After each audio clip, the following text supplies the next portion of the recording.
What's up, Falcon fans and non-Falcon fans? On today's episode of win and loss predictions for the upcoming 2023 NFL season. If you guys like this type of content, let me know by hitting that like button. Subscribe to your boy. It helps out with the channel tremendously. And if you want to hit that dislike button, please do so. It won't hurt your boy's feeling. Well, maybe just a little bit. So let's just carry on with the video with week 1.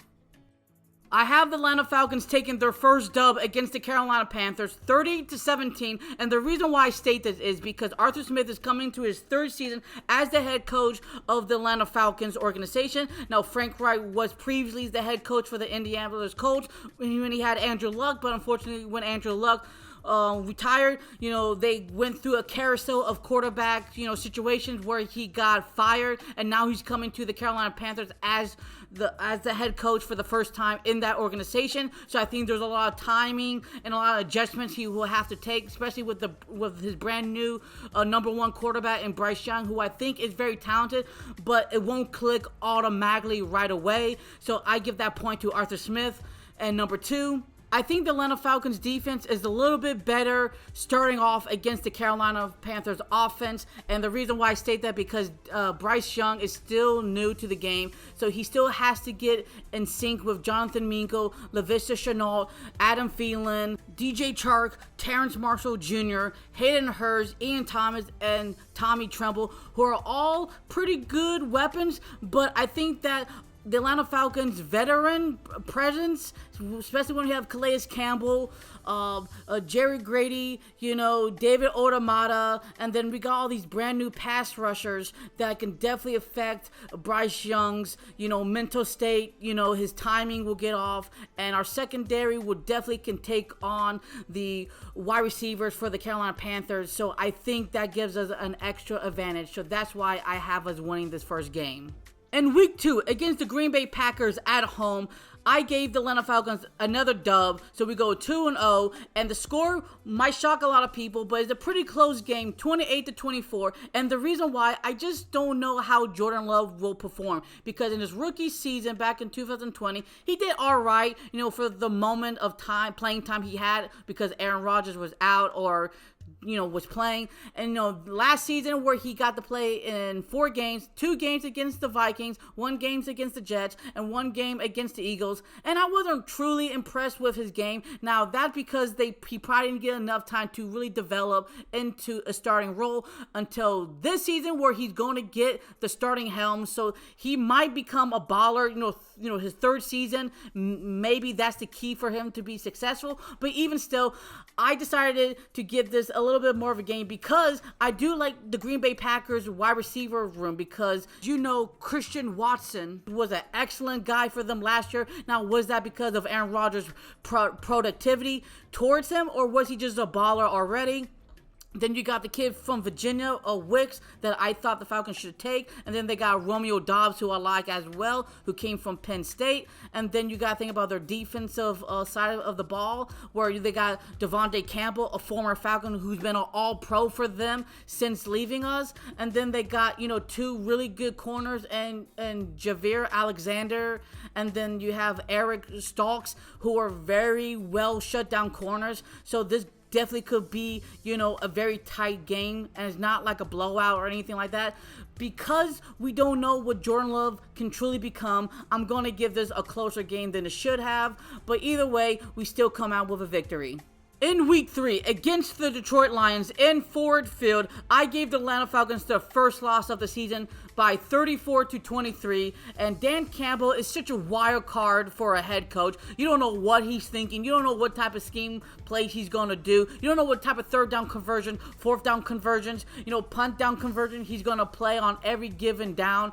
And then Aiden Hutchinson, who has been a beast for them since been drafted 2nd overall out of Michigan, who just been a baller with 52 total tackles, 9.5 half sacks, 3 pass deflection, and 3 interceptions. He is a turnover machine, and that's just one of him. And think about the other line defenders that have been balling out beginning of the season from last year, where they're since week 1 through week 8, they were 1-6 because they had the bye week 6.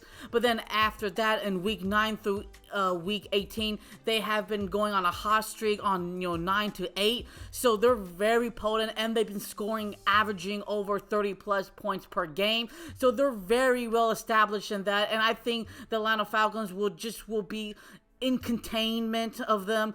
Jared Goff really kind of struck gold with this brand new offense he has been established in, and I just think that Arthur Smith will probably get out coached at this point. So that's why I have them losing this game. In week 4, against the Jacksonville Jaguars, across the pond over in Great Britain, we're going to win this game 21-13. We go 3-1, and the reason why, because I'm very confident in beating them again. We have won 4 in a row. The last time we ever lost to them was back in 2007, where we didn't have a franchise quarterback. But now I think we have a franchise quarterback in Desmond Ridder, and we just have been kicking their asses. No offense to the Jacksonville Jaguars fans out there, but the only problem I see that fears me is Trevor Lawrence, and he's a pretty good quarterback, but still, again, I'm just not too worried about this game. But doesn't mean they're bad. I just think we are a better team in overall. In week 5, against the Houston Texans, the Atlanta Falcons pull out this dub. So we go 4-1, and the scoreboard is 40-24. And the reason why, because back in 2015, the Atlanta Falcons scored 48 points to 21. And back in 2019, the Houston Texans scored 53 points to 32. And I want to keep this fun streak, South Division, AFC, NFC Division alive. So that'd be kind of fun. I do think CJ Stroud has a lot of good weapons in Jalen Camp, Nathan Bell, and Steven Slims, and Robin Woods. I think they will definitely help him out. And then Jonathan Mitchell III. And I do like the key pieces that the Houston Texans have on defense, but I don't know if they're going to be coached properly in time for us to face them, so that's why I think we're going to win this game. In week 6, against the Washington Commanders, this is just a trap game. Ron Rivera just finds a way to beat us, even when he's not with the Carolina Panthers, and we've been losing to them 2 in a row, so why not make it 3 in a row? The final score is 27-23, and it's just a brutal loss because I like their front 7. Their defense is so freaking good. Now, of course, the quarterback is the main concern, but even still, if they can figure a way to defeat our run game, it's pretty much over at that point. So that's why I have them winning this. In week 7, against the Tampa Bay Buccaneers, I have the Atlanta Falcons pulling out this victory, 33-27, so that makes the Atlanta Falcons 5-2, and the reason why is because we both know each other's schemes, our tendencies, our players, our mobility, everything can go together. We already know them from the bottom of our hearts, but the one key thing is that they don't have a quarterback and we do. They have Baker Mayfield, Kyle Trask, and John Woodford. So can we be honest with ourselves? Is that franchise material? Probably not. And I do think in the back of my head that the Tampa Bay Buccaneers might, quote unquote, might be trying to get the number 1 overall pick because they do have a very tough schedule. And so they want to get a quarterback for the future, even though they got Mike Evans, Russell Gage, and Chris Godwin. But they've all been banged up recently. So I give us the edge in this one. In week 8, against the Tennessee Titans in Nashville, the Atlanta Falcons pulled off this victory, 17-14. That makes the Atlanta Falcons go 6-2. And the reason why I stated this, because the Tennessee Titans, first of all, their defense is scary excellent. Their pass rush is unbelievable. Their run stuffing is not that bad. Their secondary is not that bad either. And so they're very relentless in getting after the quarterback. And so that's why it's going to be a tough time for the Atlanta Falcons to score points. But I will say this, it'll be harder for the Tennessee Titans to score on us because we're going to stop Derrick Henry in his tracks, because that is the entire offense that the Tennessee Titans have. Because outside of Derrick Henry, their run game is not that great. Their wide receiver core is bottom tier of the NFL, and their tight ends is not that very good besides number 85, Chukwuzomu Okakwa. I'm sorry if I butcher my boy. He came from Maryland. He was like the only best weapons for them. And you got to think about the quarterback situation for the Tennessee Titans with Ryan Tannehill, Malik Willis, and Will Levis. Who knows if any of them are going to be good at that point in time, because there's already rumors that they're trying to trade Ryan Tannehill. Malik Willis might get cut, so that leaves, the rookie to be in the battlefield, where I think he still needs to develop, because I wasn't very impressed of his accurate skills in college. He made a lot of boneheaded moves, and I thought that really hurt his game. So for him to be thrown into the NFL field just like that, going against this really good, on paper, quote-unquote, Falcons defense, I think we're going to have the plus factor in that department. But even still, this is really a coaching game, because Mike Vrabel, who is a former defensive linebacker coach, who is a defensive scheme-minded person, is going against Arthur Smith, who was an offensive line guy, and now he's the head coach with the offensive prowess. So this is really going to be a very interesting battle. Who's going to win, the offensive spear or the defensive shield? So I'm very excited, but I do think at the end of the day, we'll come out as the victor. In Week 9, against the Minnesota Vikings, I think they're going to have a revenge games against us, because back in 2020, we scored 40 points against 23, and that was their first loss since 2011 against us. So on that note, we're going to lose this game 30-17, because, like I stated previously, they have won 4 games in a row besides that 2020 game. And so they want fresh revenge. Kirk Cousins could either have his great games as Kirk Cousins, or he can do Kirk Cousins things and fumble the ball away. But, they still have Devin Cook and Justin Jefferson, who's just a baller, and then TJ Hawkinson, who's just a beast as well. And they also have some really credible, corners, linebackers. They still can get after the quarterback, and I just think they're just going to have a little bit more motivation to win this game on us, so that's why I have us losing. In Week 10, against the Arizona Cardinals, the Atlanta Falcons will pull out this victory, 33-21. That gives the 7-3 record for us. And the reason why, because the Arizona Cardinals right now are a complete dumpster fire. They have hardly any star power names. Everybody been downgraded because they lost a lot of players. And Kyle Murray, DeAndre Hopkins, Zane Collins, and Budda Baker cannot save this franchise alone. So that's why we're going to win this game.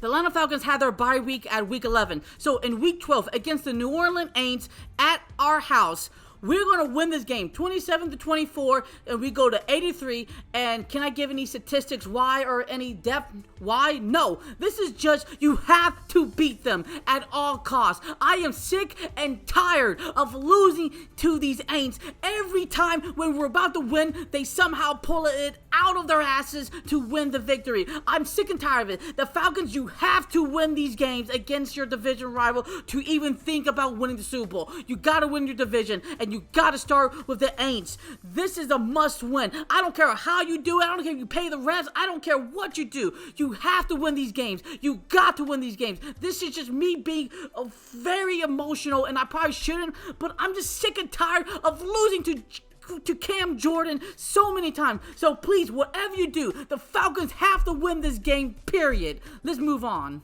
In Week 13, against the New York Jets at MetLife Stadium, I think Aaron Rodgers would just devastate us with 45-20 a loss. So that makes us 8-4, and Aaron Rodgers is going to pick us apart. His offensive scheme is going to be brutal for us. Corey Davis, Denzel Mims, Garrett Wilson, Randall Cobb. And then think about the running game they have already established, and they grab the kid from Pitt. And their defense is super freaking scary with Sauce Gardner, number 1 Sauce corner. Oh yeah, I don't think Desmond Ridder is going to have a great day. I think this will be a brutal loss to us, and it just happens sometimes. In Week 14, against the Tampa Bay Buccaneers, I have us pulling out a victory, 30-28 win that has us a 9-4 record. And I think the reason why, because in Week 10 through Week 13 is going to be brutal for the Buccaneers. They have to go against the Tennessee Titans, the 49ers, the Colts, and the Panthers. And they will probably just get so tired at that point when we're going to face them. And even still, they're still trying to figure out their quarterback situation. So I think we're going to pull out this victory. In Week 15, against the Carolina Panthers at their house, I think it's going to be a very close game, but at the end of the day, we'll probably lose this one 28-27, because Bryce Young has kind of develop into the quarterback I think he can become. He's more comfortable in the pocket. He's more comfortable with the system. And the Panthers defense are still legit good. Top 10 in my opinion. They will still get after us. And I think because we know each other so well, it's going to be one of those one-on-one, type of, matchups. So I give them the victory today. In Week 16 against the Indianapolis Colts, I gave the Atlanta Falcons this dub, 37-20, so that gives us the record 10-5, and the reason why, because I do not trust Anthony Richardson at all. I think he should have went back to Florida for one more year to really develop and to really understand his treasonous ways when it comes to decision making, his accurate throw. Doesn't mean he could throw the ball, but he's just not really good connection on one-on-one.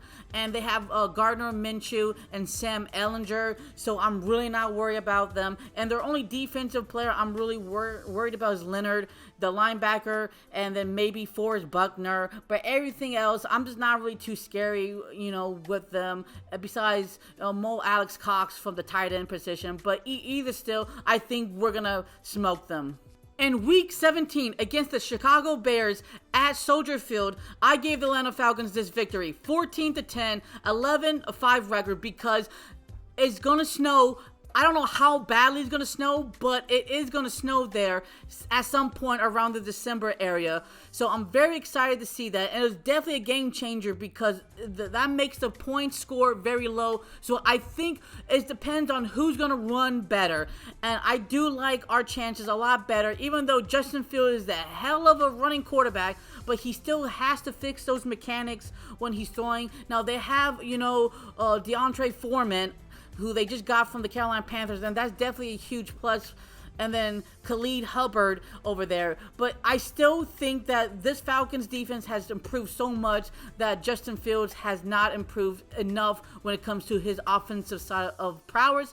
I think it's going to be a huge slugfest, but even still, I trust in my team more than I trust in the Chicago Bears. So I give us this victory. In Week 18 against the New Orleans Saints at Caesars Superdome, the Atlanta Falcons pull off this victory, 38-35, to give the grand total of a 12-5 record. I don't care how you do it, you just have to beat this division rivalry. Period. This most hated rivalry where you were up until Drew Brees came into offense, into New Orleans to change the outcomes of this all-time hated rival. We were above them. We outmatched them completely. We had outscored them until Drew Brees came in. The whole thing flipped over. Now they can't run this division. So it's tied to tied, and we cannot let that happen anymore. Change it. Sorry for this video being way too long for anybody to really watch over, but if you guys still stuck it to the very end, thank you guys so much for taking your own personal time and day to watch this type of content. So on that note, what do Falcons do? Rise up. Until the next episode, show love and peace to the world, and peace.